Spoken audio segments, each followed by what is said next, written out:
Hello there. On this video, I'm going to teach you how to enable incoming payments on Monzo.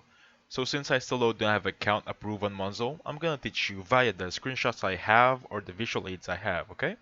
So let's get started. So basically, the first thing you want to do is of course open the Monzo application and go to card. It's going to be in dock profile, top right section of your screen.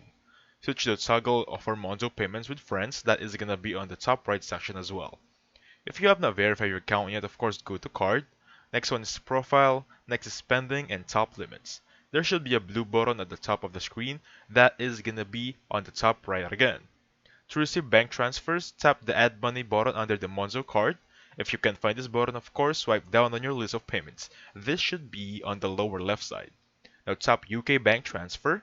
Of course, make a note of your account and then sort code, then set up your Monzo account as a payee with your other bank. Make sure the step 6 is followed as it is. Lastly, of course, bank transfers should arrive in your account instantly, but can sometimes take longer. This is due to weekends sometimes or government holidays. And that's how you enable incoming payments on Monzo. Thank you so much for watching. Please hit the like button, subscribe. I'll catch you on the next one, okay? Goodbye for now.